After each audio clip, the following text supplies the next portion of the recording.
Hey everybody, this is herculespetix, founder, curator, docent, and gift shop employee of the herculespetix Academy of Comic Book Studies. Today we're going to be looking at ARF #1, subtitled Modern ARF. ARF was a series, basically an anthology collection that was started in 2005 with this first issue.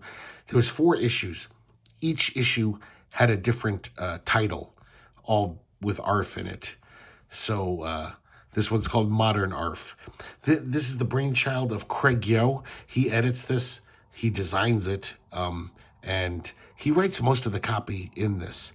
And this is a treasure trove of just amazing, weird comic book ephemera.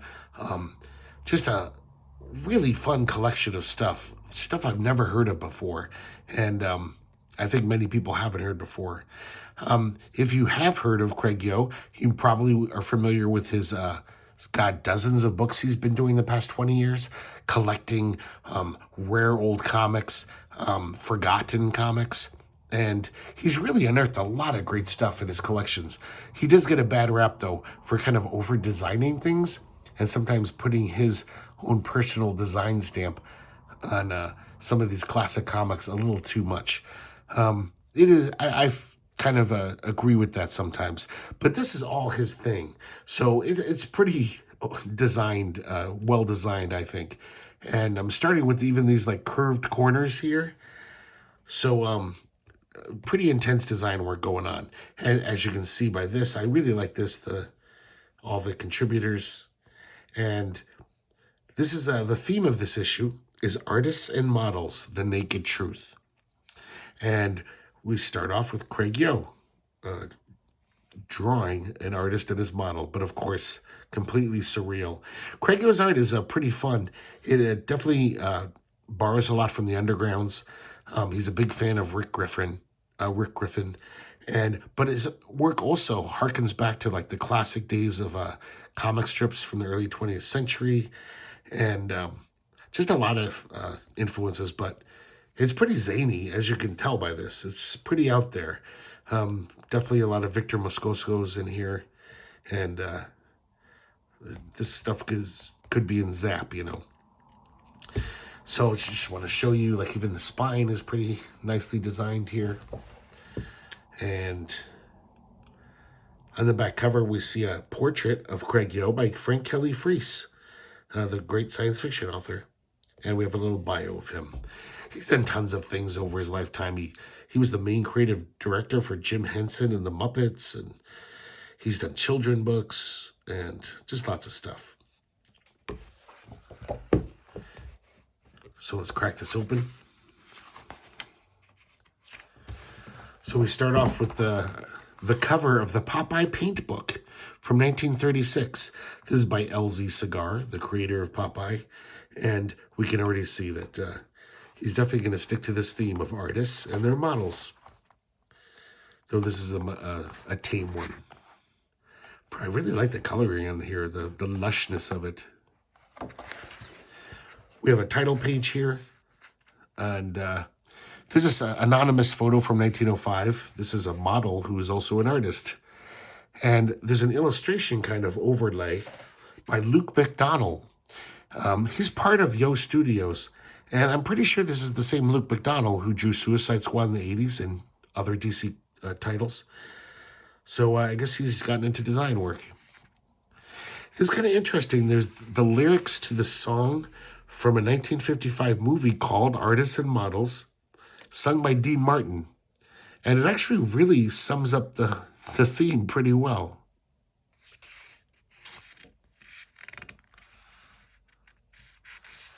I kind of want to hear that song. The lyrics are pretty good. So now we start off with the book with, it's almost like some appetizers. We just have like 20 or so pages of just various cartoons throughout comics history illustrating the theme. This is Charles Anderson, 1936. And a lot of them seem to be kind of making fun of modern art. We see this like modernist artist here telling his model Ah, darling, your plastic form, your cohesive organization, your third-dimensional volume. That's how he's pitching woo. I like this one, George Cruikshank from 1836. And this model, who's probably the patron paying for this painting, she's incredibly homely. And the artist doesn't know where to start because he knows if he actually draws her the way she looks, they're probably not, she's not going to be happy because it's not going to look good. But it's nice to see that even in 1836, there, you know, the sense of humor can still reign true. This is Giovanni Belli from 1942. Never seen this guy, but I really like this. The way he draws this woman. I kind of like his style. I really like this one too. Heinrich Zill from 1922. I guess he specialized in drawing the lower classes, prostitutes, starving artists. And his style really has this like charcoaliness, dinginess to it that seems perfectly suited for the subject matter. Kind of reminds me once again of Carol Swain. It's got that like very dingy quality to it. I'd like to see more of this guy. Oh, this is so nice. Dan DiCarlo, the famous Archie artist from 1954. He did a lot of work for like kind of like those jokey, girly magazines that were popular back then with these semi-racy cartoons. And, God, that's just a really attractive woman. Kind of looks like Betty. Here's an R. Crumb one, 1976. I don't know if this is from his sketchbooks or not. And then we have a complete comic strip of The Captain and the Kids by Rudolph Dirks. This is from 1952. And this is just a, you know, typical Captain and the Kids goofy gag strip. Kind of funny. Next we have this guy, Charles Leandre, 1904. Look at that, is weird. That's kind of creepy as hell. I'm not quite sure what's going on with this body here.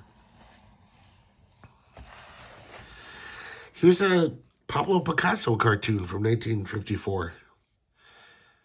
Pretty interesting. I guess all these you know, famous artists, they all did cartoons, you know, just to dick around. They're artists, you know. That would be great to just have a book of all the cartoons of famous artists. And once again, sticking to the theme. This is a comic strip called Sally the Sleuth. And this is by Adolphe Barrault, 1937. This was in a pulp magazine, like, I think it was like Spicy Men's Adventures or something. These were the pulps that were a little lurid, a little too lurid for the newsstands. They were kind of sold under the counter. And some of them even had comic strips like this one. And as you can see, this is very risque for comic strips in 1937. So they were really pushing the envelope here. This is called The Missing Models Mystery. Look at this, like full-on kind of crazy bondage shit going on. But it's all pretty chaste, you know, at the end of the day. It's basically PG-13 rated. Here we have an example of the ads that were in many magazines, all like from the 20s on. A comic strip artist was like being a rock star back in the 20s and 30s and 40s. I mean, those guys were millionaires, the guys who had popular strips. So there's so many ads about like, be a cartoonist, be an artist. You don't need any skill. And this machine supposedly would grab an image of something and project it on your drawing paper. And so you just had to trace it. So there literally was supposedly no skill involved. And just so you could get rich and become a famous artist without any, without the years of training and practicing. This is from the 18th to 19th century, so this is going way back. This is a guy named Alexandre Chaponnier, and this is called the cooperative model, which I guess is what a lot of people, the public's imagination, thought was going on between artists and their models. There's always a little salacious undertone, as we can see by most of these comic strips, or comic cartoons. God, this guy, like, it must have been so hard to see a naked lady back then. Probably artists were the only ones who got to see naked ladies from their models. But it looks like this guy hasn't seen many naked ladies because look how just bizarre those breasts are. It looks like the worst boob job ever performed. And this guy's pretty interesting. I'd like to see more of their work. André Francois, 1953. And Craig Yo mentions that, this is kind of like inspired and or inspiring of like William Steig, Saul Steinberg, those kind of cartoonists. And this is just the seasons for an artist and their model. Spring, don't quite get this one. Summer, even though he has to paint someone in a dress, it's so hot she's naked. And then there's just a dress sitting next to her, so he's mixing them up. Autumn.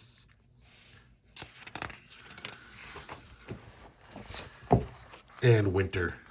This one's kind of clever. It's so cold out that he has to paint a nude. So she's just showing parts of her body, different parts, so she can keep most of her clothes on and not freeze to death. Kind of funny.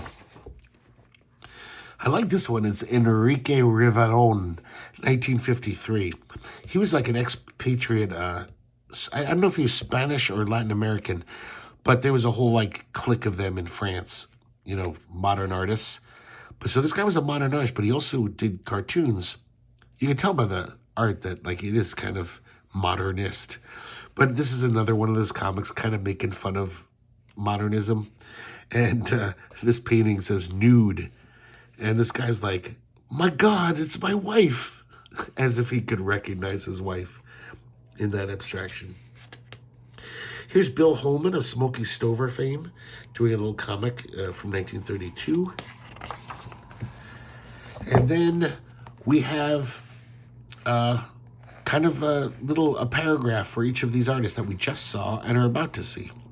Kind of weird that he put this little overview in the middle of it. I thought that was a weird editorial choice. The initial caps are by Russell Patterson, the comic strip artist. Throughout this book, we'll see that he finds these old initial caps from other sources and repurposes them. So this is very informative. Tells us about all the artists we just looked at and are going to look at in a few more pages. Here's a little cartoon by Lusby from 1959. Once again, making fun of modern art. This is nice. We got a Milt Gross comic. Sorry, guys. I got another cold. But I'm going to try to do this. Man, look at Milt Gross's cartooning. It's so animated and alive. That is just some fun cartooning.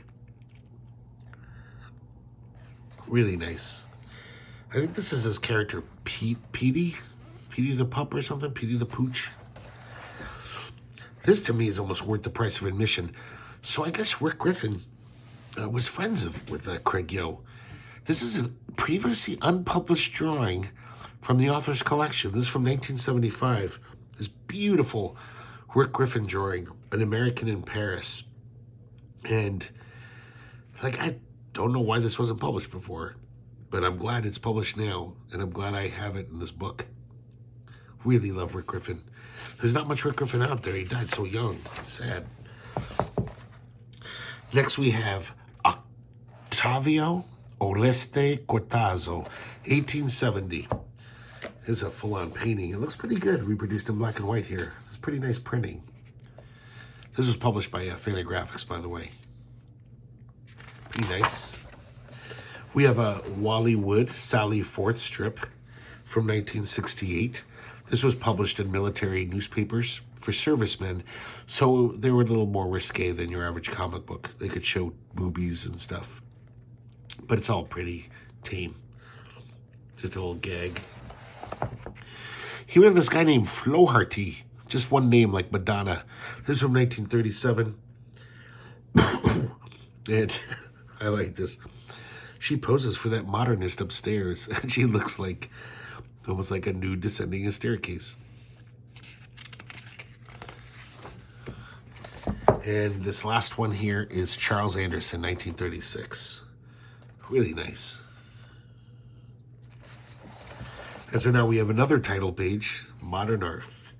And we have a nice little drawing by Patrick McDonnell of Mutt's fame.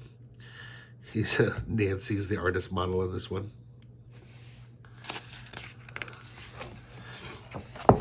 We have this kind of credits page, dedications, and just some information. Pretty informative. We have this beautiful drawing by R. Rubino, who we will see later in this book. And he gives us thanks to Will Eisner. I guess he was kind of going to help out more with this book right before his passing. He even tells you the fonts. I guess the fonts of this book were created just, by Craig Yo. He has recommended books, recommended periodicals. There's a lot of information on this page. Here's the contents. We have this anonymous drawing. This is another one of the Alfred E. Newman kind of precursors that we'll see a whole article about that on page 74. And we start off with Yo Gotta Love Him. And this is almost like Craig Yo's paying to just his love of comics. And most of the stuff in these books are like articles and retrospectives of classic cartoonists.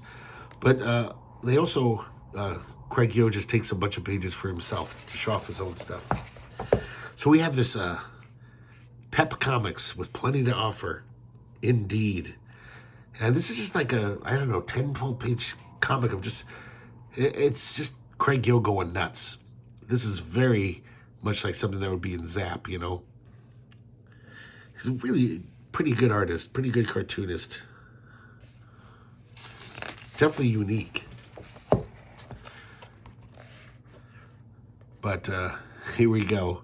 So it's not really sequential narrative or anything. I'm pretty sure there's nothing to read here. But it is each page is kind of formatted like a comics page. I just think it's really fun to look at. This is just really fun. I like the primary colors. So many influences in here. Like obviously, like already mentioned, like Griffin and Moscoso. But his style is way more cartoony and almost silly. We see like a lot of classic guys like the guy who drew Smokey Stover. I think his name's Holman. Bill Holman. I see a lot of George Erling in here, the mini comics / underground cartoonist from the 70s who did funny animal comics. This is way more surreal though. As you can see, this is just high surrealism. This is some very zany stuff. Here we have World's Finest Comics. And this is, like Rick Griffin, it's almost hard to read. The font, the logo. Like the psychedelic lettering. This one, to be honest, I still can't translate it. I'm not sure what it says. Tushlamorni? Tushlamorfree? I don't know. But this is just this would be a great cover of a comic. This is really fun, this kind of mashup of old comic characters. Smokey Stover mixed with Art Spiegelman's character in Mouse. Dagwood and Popeye. I like this one, Mr. Natural and the Spirit. And Big Boy and Bazooka Joe. These are kind of fun. I'd like to see more of these. So this continues. These are fun to look at, but I almost think this goes on a little too long. He should have divvied it up. Did 4 pages here, 4 pages there. Because it's got no narrative. But it's just like a really nice sketchbook in a way. A little mini portfolio. You can totally see the Dr. Seuss reference there. Kind of looks like the Grinch. His eyes. Speaking of Zap Comics. And then he's got like this bizarro yellow kid, but his shirt is saying, "What me worry." So it's like a tribute to many things in comics history.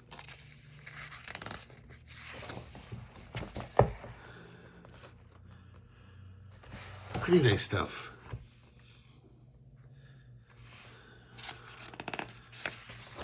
But yeah, it definitely goes on too long.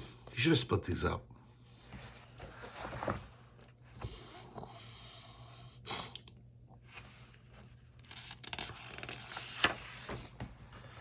And now we have the first article.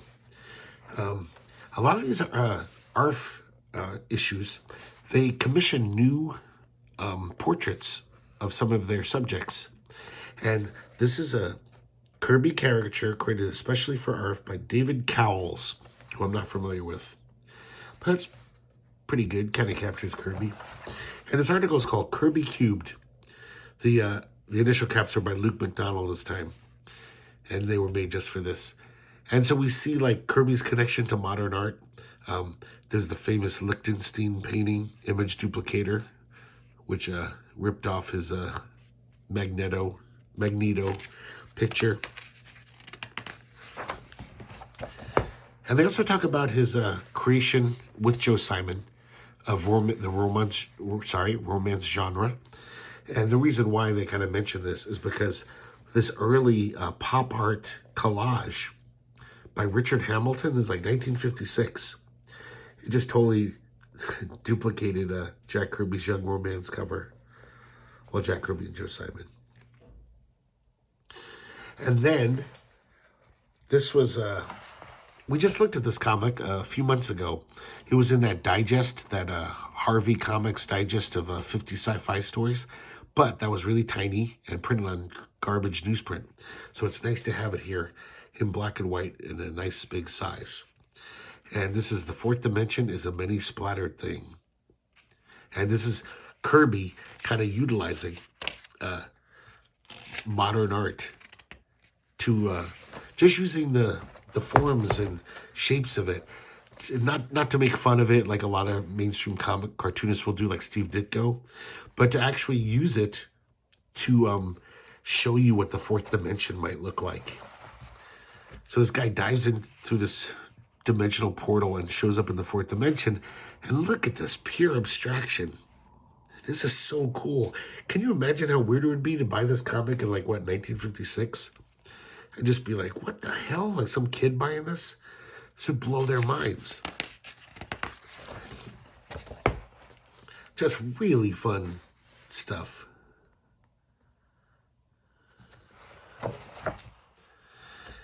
And the ending is pretty silly. The explanation is a very zany idea. But I'm not going to get into it too much, like I said, since we looked at it pretty recently.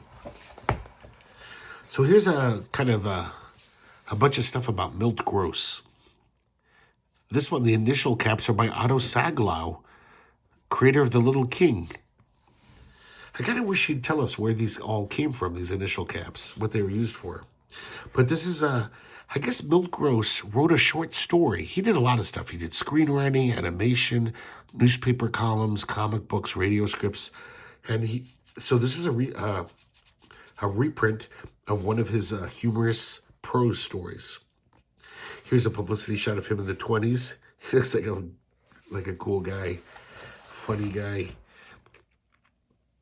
And most of the illustrations here were from the story when this originally appeared in a magazine. But then there's some other drawings peppered throughout. It's a pretty funny story. It's pretty good. I do like these initial caps. I like that one. I'm pretty sure this design work, though, is Craig Yell. I doubt the original magazine, did this elaborate design stuff, which is, like I said, some people find this stuff intrusive. This is one of the times where I'm like, okay, settle down, Craig. You don't need to show off so much. I think it's kind of appealing. It's kind of cool graphics, but it's also like getting in the way. Like, look at this. You're reading the story, and there's this like bar going through it.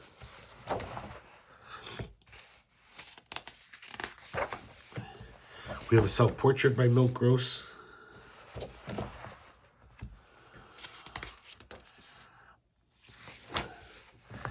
And now we have Bravo Rubino.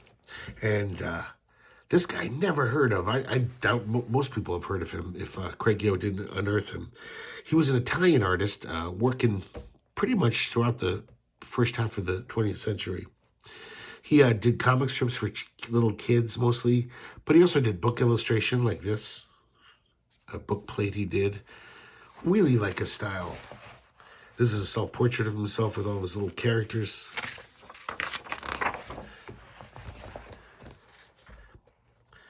This was an article on germs, teaching kids about germs. This is an illustration he did for this pamphlet. But this thing blows me away. The giant octopus it translates to, La Piovra. I think this is so amazing. Everything about this. This is freaking beautiful. I wish I knew what this was from. I don't think he tells us. Maybe he doesn't. I forgot, though. But, man, just this alone, you'd think that people would know this guy's name. This craziness. It's amazing. This is another one that's like worth the price of admission for me. And now we see his little kids' comics. They're Italian comics didn't have the word balloons just like English kids comics. They had the little text underneath. But this is pretty fun. It's very zany, kooky, silly comics for kids. Almost like, you can, the sense of like George Carlson's in here. Where it's just like, really goofy and silly. These aren't teaching kids lessons or anything. They're just daffy. Pretty fun stuff, and I really like the cartooning. I like this one, this cute little girl. She's too poor to have a nice dress. This mean girl pushes her down a hill because she's not dressed nicely.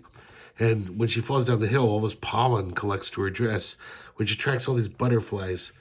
So then she has the most beautiful dress in the world of these butterflies. It's so simple and for kids, but I really love that image of this butterfly dress.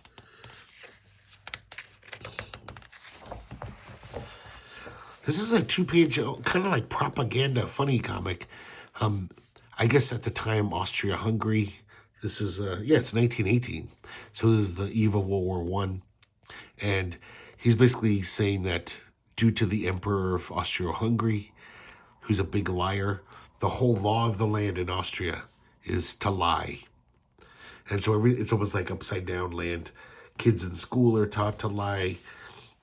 If you go to court, the judge says, I insist that you lie, no truth here. And then they show a couple getting married, and on their wedding night, the woman takes off her wig. She's as bald as a cue ball. This is such a weird scene. Then she unscrews her breasts. They're fake breasts. And she takes out her glass eye, and she unscrews one of her wooden legs. And then she's like, okay, come to bed now, dear. And the guy's like, oh, this is what I bargained for. Very bizarre scene here. But damn, this is good art. Really like this, his drawing style. This is a chair he designed. I guess it still exists. There's a photo of it. And here's his character, Quadratino, who had a square head. And in this one, he falls off the deck of a ship and these swordfish cut off his corners. Very odd. But I guess these are very popular with kids. This one is amazing. This almost looks like it could be in like an early version of Zap Comics. Like Moscosko, if he drew for kids, would draw stuff like this. This is a 1953. It's an original from the author's collection. And it's his mature style, where he's really kind of incorporated, as Craig Yo says, he's integrated Art Deco, Disney, Futurism, and Art Nouveau. It kind of looks like a storyboard, but I love this. Just the spotting of the blacks and stuff, the relation between the black and white, it's so amazing looking. It's like pretty perfect cartooning. Here's a little Christmas strip he did showing all of his characters he's ever drawn. At this point, he'd been drawing for decades. Also, it shows famous American characters. It's kind of interesting. In Italy, I guess they didn't give a shit about copyright back then. So they would reprint, like, say, Smokey Stover strips or Maggie and Jigs from Bringing Up Father. And then the Italian artists would just draw their own versions and give them new names. Like Smokey Stover was Fortunello. And the Italian version was very popular for years. Just totally stolen. But it's kind of neat to see this grand parade of all of his characters all the way up to 1952. Yeah, 1908 he started. So that's a long career. Behaving Madly. And this is kind of the search for the first Alfred E. Neuman depiction. Alfred E. Neuman, the mascot of MAD, he was actually a very popular caricature in the early 20th century, maybe even in the late 1800s. He was used in advertisements. There were postcards sold by the millions. It was just this gag that everyone kind of knew, this what me worry guy. And he was actually an unpublished drawing by Harvey Kurtzman. It's a Sign to Craig. Kind of weird seeing him draw Alfred E. Neuman. And, I should mention the initial caps in this are by Eugene Zimmerman, 1895. Pretty nice. So basically, this is just a little portfolio of all the many Alfred E. Neumans. He even includes things that remind him. He calls it Alfred E. Neuman's family or cousins. So see, it's totally, pretty much fully formed, the whole concept. Decades before MAD.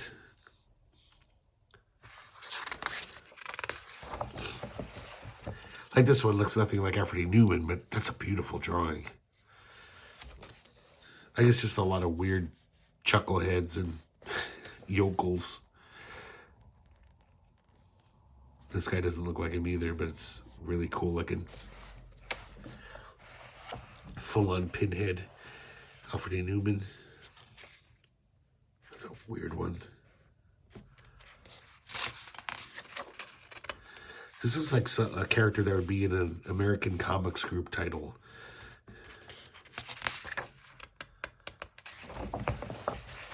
See, look at this. This is like totally, like fully formed already.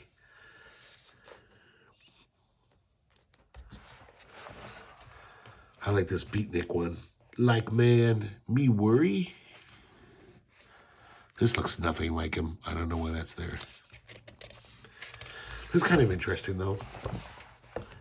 This is an article about Henry High Meyer, a famous cartoonist in the first half of the 20th century. The initial caps are by Charles Lanning from 1906. These are pretty neat.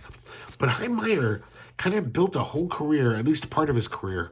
He had this famous series of cartoons, which they were called Worm's Eye View. And it's kind of hard to describe. Before I move on, I just want to say this is a self-portrait of High Meyer. But here, I'll show you. So supposedly,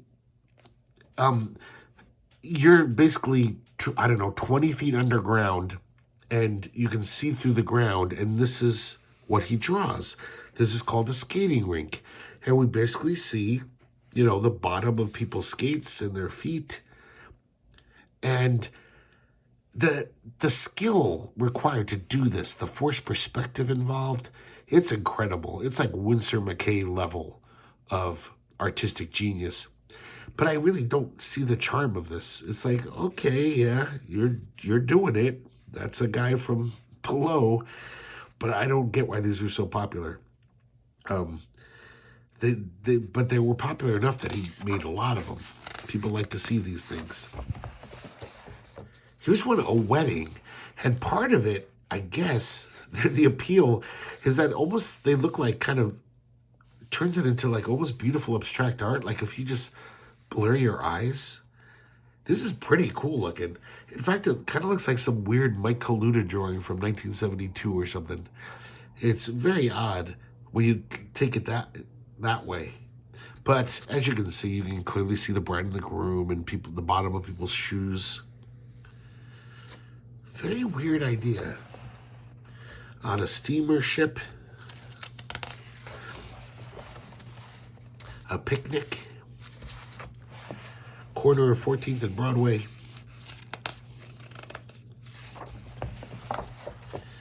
At a theater. That's another one that just kind of looks like a neat little design. This one is pretty cool. This is a fire. And so we see straight up through like a 3-story building. God, he's so good. I mean, this must be so difficult.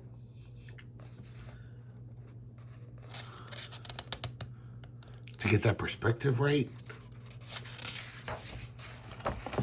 So now we have an article, Dali Pop. And once again, we have a specially commissioned portrait by Monty Wolverton, Basil Wolverton's son. Chip off the old block. This looks like it could be drawn by Basil Wolverton. And this is I should mention that the initial caps are Basil Wolverton. I don't know what these were from. So this is about Dali's cartoon work. You could say his comic book work. This is an early comic strip he did. I think he was just a teenager. He drew it for his sister to cheer her up. I think she was sick or something. It looks pretty dopey. Now this is really interesting. So Dali does comics. This is a storyboard for Surrealist Mysteries of New York from 1935. It was a never-produced film, but Dali did the storyboards for it, which in essence, this is just a comic page, a wordless comic.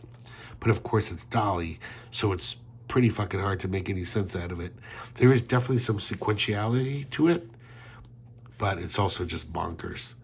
But man, it looks interesting. I wish this was a movie. You'd think that with AI now, someone could just take these storyboards and easily make the movie fully realized. Just some crazy imagery. This looks really interesting. So it's almost like we get a 2-page comic from Salvador Dali, even though he didn't intend it as such. This is called What Dali Thinks About. This is from 1942. 2 pages created for Click magazine. So this is like a fumetti, but it's really not that sequential. It's just a bunch of goofy images. I love this Dali dressed up as Little Bo Peep, holding a skeleton. Almost looks like the Twilight Zone here. And then there's also some of his beautiful illustration here. I love this, how it's coming out of his head. But mostly it's photos. God, look how fucking many takes did this photo take? Having these 2 dancers leap in front of Dali so that they make this nice, pleasing form, and you can still see Dali in between their legs.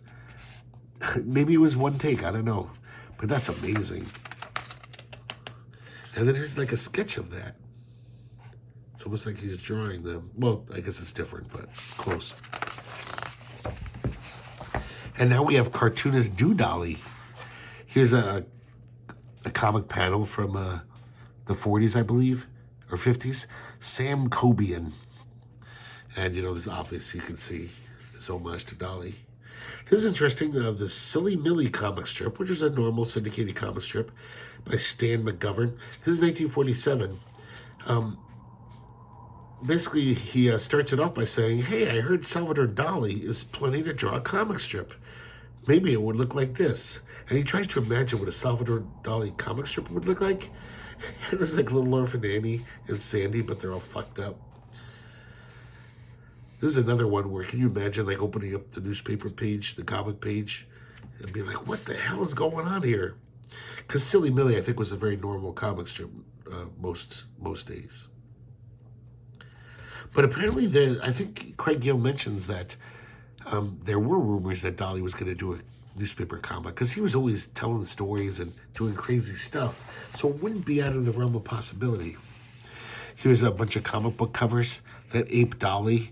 This is a Mad parody, or Mad ripoff, I should say, Madhouse. This looks great. I love this. Wanted. It's kind of annoying how they tell us what collections these comics come from, but they don't tell us who the artists are. Stars Bay Comics. I love this Robin fighting this clock. And the moon is a big clock. And Salvador Dali's face is the man in the moon. It's kind of weird. And then, of course, Steranko. This cover obviously owes a lot to Dali. We have this Lady Luck comic from 1946. Lady Luck appeared in the Spirit section. She was the backup. And this is kind of a silly, goofy comic. Her boyfriend, or just friend, wants to go to the Dili Surrealist exhibit. He buys a painting from Dili. That's supposed to be Dali, I guess. And then he sees them in a window for 98 cents each. So he got ripped off. He paid $50. So he runs back to the museum. Of course, hijinks ensue. Some criminals enter. They want to rob the place of all the paintings. Lady Luck basically takes some frames and traps them. So it's basically just some zany antics. Kind of fun, though. I love the design of Lady Luck. She's a cool-looking character. I don't have any of her stuff. I think this is the only Lady Luck I own. This is called Cartoonists Go to Hell, and it focuses on Jimmy Hatlo. Jimmy Hatlo is the syndicated cartoonist who, I think for decades, did that comic strip, They'll Do It to You Every Time, where people would send in things that bug them, that cheese them off, and he would illustrate them. You know, like, I hate the people who get off the front of the bus instead of exiting from the rear. Little things, daily irritations like that. But the Sunday version of that, he realized he had expanded. So he made this thing called Hatlo's Inferno, where it's pretty much the same idea. It would be annoying things people do, but what their punishment in hell would be. And it's very odd that this was a Sunday comic strip, because it's basically showing people getting tortured in hell every week. And it's pretty gruesome, as you can see. This is the nurse who wakes you up at 5 a.m. to give you another shot in your butt instead of waiting till you're awake. Speaking of crazy design work, look at this. So all the words are like the fumes of brimstone curling up. I think this is great, though. I think this looks good. So it's like that. That's how you have to read it. It is annoying to read. Like, it takes longer to read, but it looks pretty cool. So a nice little article giving us the whole background. Here's an example of They'll Do It Every Time, his normal strip. And then we get a bunch of Hatlo's Infernos. And I like this one. This is all the guys who wake up at 6 a.m. to mow their lawn and wake you up.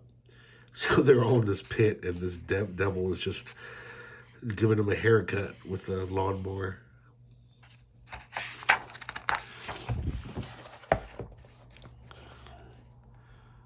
Yeah, these are all pretty good. I didn't mention the initial caps. It's some guy from like 1542, I think, this one. Oh, no, this one is the... forget about it. Who cares? They're pretty interesting, though.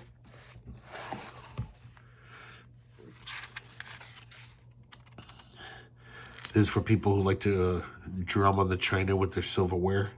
So I'd be in this hell. I annoy people by tapping on the table with my fingers all the time.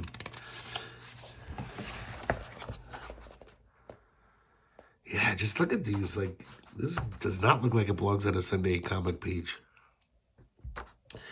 Here's another specially commissioned portrait by the Clayton brothers. This is Jimmy Hatlo. This is a little too designy for me, and not well illustrated-y for me.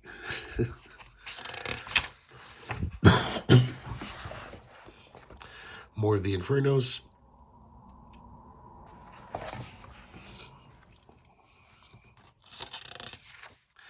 Jimmy Hatlo even draws himself, where he's being tortured for making an unfunny comic strip for whatever, 20 years. It's like, now you'll have to look at it. See if you can take it. And now we have the Arf of Patrick McDonnell. Specially commissioned portrait by Gary Baseman. God, this guy's been a graphic designer since I think I was in college. He's in Blab a lot. But Patrick McDonnell, as previously mentioned, he's the writer and artist of Mutts, the big nationally syndicated comic strip. Here's a little Dali tribute by him of melting clocks, and they're on one of the Mutts dogs. This is the initial caps that are from 1579. There's Mutts down there. So these comics are like early drawings and comics he did that were more like just for himself. Though these first two pages are illustrations he did for a book called How to Invest in Your First Works of Art. And look like the kind of illustrations that would be in a book like that. But I like his style a lot, Patrick McDonnell. I've never read Mutts, or I've read a few strips here and there. But he describes a lot of these comics and drawings as Zen-like. I like this one, this guy with a butterfly net, and he's trying to capture all these artistic textures, like cross-hatching, different paint, smudges. It just looks really nice. This is a comic that was in Twist #1 from 1987. This is one of the first comics we looked at on this channel about 2 years ago. So we've seen this before. It's called Beep Badeeb. And I love this little page. It's just very graphic design-y. It's almost like a UPA animator if they made a comic. And then this one, these are from, it looks like 1990. This character with a giant nightcap. I don't know if he's see, he's got a little nightcap. Maybe he developed him into this guy, because it's a few years later. And these are just very bizarre, surreal little strips. In fact, a lot of them I don't even know if anything's happening. It's just like he just wanted to draw this guy. But I really like the art. This is really good looking stuff. Kind of loose. I think he obviously did these just for his own enjoyment. I love this effect here as they're zooming along in this little car. Whew. He just takes I don't know if that's charcoal, whatever that is, crayon.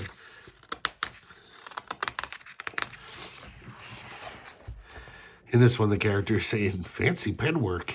Looking at this cross-hatching, and then he sees these clouds, which are pretty beautifully inked here, and it blows them away. So this one is my favorite. This is beautiful. Look at this full color one. That night-capped guy just like running across the earth, it looks like. And then he says, one more panel, and then he rests finally. It's just gorgeous. And that's it for ARF #1, Modern ARF. Hope you guys like looking at these. Highly recommended if you see this I bet a lot of these were remaindered, I have a feeling, and they're probably cheap. But there's a lot of fun stuff in here. A lot of stuff I never heard of. And kudos to Craig Yo for unearthing all this stuff over the past, for decades now. He's been finding all these weird little bizarro corners of the comic book history to share with us. But hope you guys enjoyed looking at this, and I hope to see you next time here at the Herculespetix Academy of Comic Book Studies.